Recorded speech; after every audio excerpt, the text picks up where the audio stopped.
NPH. Leaders in Canadian basketball. Over the next week, we're going to hear a lot about scouts and coaches describing your game. But how do you describe your game? The guy that plays hard, leaves it on the floor, and just wants to win a winner. That's the same question to Corey. Kind of indirectly, you guys maybe been labeled as kind of the pioneers for Canadian basketball. Do you feel any pressure towards that at all? Or? No, not at all. We're excited that people, I guess, call us pioneers, make me feel old. You guys make me look like I'm 30 or something now. I'm just 20, but It's exciting that I guess me and Corey led the way for the younger generation, and I'm excited. I want to know who's after me, who's going to take my bet. And what does it mean to you to know that you have guys, young Canadian guys that look up to you and say, we can make it and we can make it to that next level? It's humbling. Kids thinking that they think that one day they can be in the same shoes as mine, and I think it's possible. I think we got a lot of young guys coming up that might surpass me, might beat that the record you said 15, and someone might pass that. It might not be me, it might be another kid. So I'm excited. Tristan, after the Arizona game, you said you were coming back. What changed your mind? First, you're in the NCAA, you get a little caught up in the whole college atmosphere, March Madness, so I definitely didn't want to be any distraction to my team, so I thought it was best for me to just tell me I'm coming back to school, and then when the time is right to make a decision, I'll make it. That's what I did. He said, talking to Corey, he said he'd call you T-Square. What's your name for him? One that we can use. The General. The General, why do you call him the General?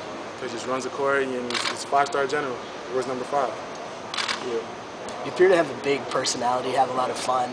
Some people might think that you might be nervous heading into this, but that you appear to have the exact opposite impression. Why is it that you're able to be so relaxed in a situation like this? There's really no need to be nervous.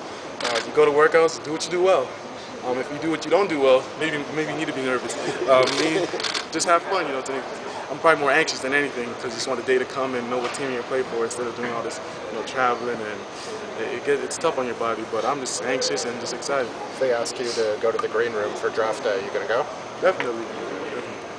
How much has the Finlay prep program played a role? You see a lot of Canadians are continuing in that path, going through Finlay. How much have they've done a role in preparing you for that next level, which was the NCAA? I think that me and Corey, I guess, help Finlay a lot, get a lot of Canadian international kids. They have a great program down there, and it definitely shows in me and Corey's play. So I don't blame the other Canadian kids following. I hope wish them all the best, and I feel they're going to be successful just as well. Why did you get together with Leon Rose and CAA? What went into that decision? I felt it was best. Choosing an agent, you really want to choose a guy that you really feel connected with and has your best interest in heart. A lot of guys choose agents on a lot of things that we can't really see on the camera, but at the end of the day, I felt it was best for me and for my situation. They've been all over the basketball news, obviously, this year with LeBron and a lot of other things. Was there any hesitation because of that, or LeBron's been the story and they've been behind him? No, that was definitely not a distraction. LeBron, Wade, and Boss, that's all family right there. So we support family, and that was definitely not something that I looked at as a negative. Tristan, can you talk about Dan Hurley and your relationship with him over the years? It's been up and down, but you're very close with him. Can you tell us, what Dan's done for you in your amateur career and when you were in high school?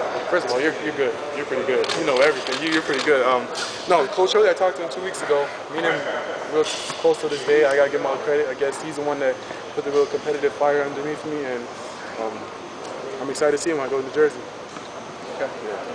Tristan, what would your advice be to young Canadian basketball players? Do you think the route you took, leaving Canada to go to the United States to pursue your basketball career, is the right one to take if they want to be successful? There's not really a right or wrong way. I feel it worked out for me. Some guys it doesn't really work out for. I guess the young kid Kevin Pangos, he stayed home. It worked out for him. He still, went a good school, good program in Gonzaga, so it worked out for him. But it works out there for everyone. I feel for me personally, going to the States is my best route, but if some kids feel that they can accomplish just as much staying home, why not?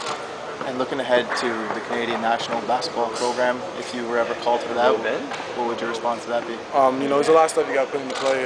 The lockout situation and just the schedule. Hopefully, it matches up. So we'll see, and when the time comes, we'll all have an answer.